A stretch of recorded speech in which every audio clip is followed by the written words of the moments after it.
I want to talk about one phrase that makes my skin crawl every single time I hear it at work. And if you've been employed for more than 5 minutes, you already know what it is. We're a family here. I don't say that to my employees, ever. And it's not because I don't care about them. It's actually the opposite. I care about the people I work with. I treat them with respect. I try to treat them the way I would want someone to treat a person I care about. I've told people I work with that I love them, because I do. That matters to me. Human decency matters to me. But we are not a family. We are a team. We work together toward a common goal. And there's a huge difference between those two things. Because when I say family, I mean something very specific. I would run through a wall for my family. I would jump in front of a car for my family. I would destroy my own life to protect them if I had to. An employer will never do that for you. And pretending otherwise is dishonest. Every year, right around the holidays, this nonsense comes back in full force. Management suddenly gets very emotional. They start sending emails about gratitude and loyalty and how much they appreciate everything you've done this year.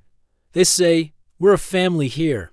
And then, almost like clockwork, they hand you a bonus check that is half of what you were expecting or nothing at all. That disconnect is not accidental. It's strategic. Calling a workplace a family is one of the most effective tools employers use to blur boundaries. Families don't clock out. Families don't demand overtime pay. Families don't complain about unfair treatment. Families are expected to sacrifice, quietly, for the greater good. But employment is not built on sacrifice.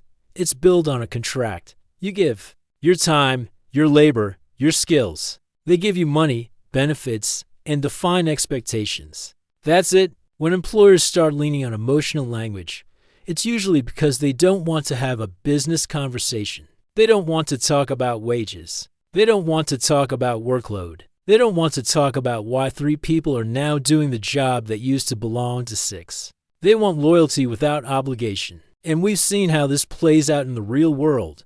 Let me give you a concrete example. In March of 2020, at the beginning of the COVID-19 pandemic, Amazon warehouses across the United States were still operating at full speed.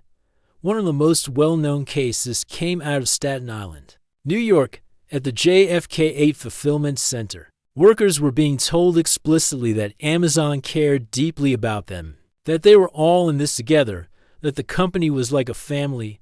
At the same time, employees raised concerns about unsafe working conditions, lack of protective equipment, and exposure risks. On March 30, 2020, warehouse worker Christian Smalls was fired after organizing a walkout to protest those conditions. The company later admitted internally that firing him wasn't about safety violations. It was about optics and control. So let's be clear about what happened there. The family language was used to encourage loyalty and compliance, when an employee actually acted to protect himself and his co-workers. The relationship immediately reverted to what it always was: employer and employee. No loyalty, no protection, no family. That's the part people need to understand. Employment relationships are conditional.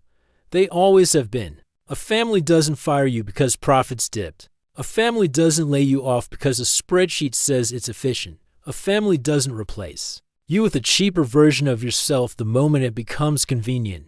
Companies do. And that doesn't make them evil. It makes them businesses. The problem starts when businesses pretend they are something else.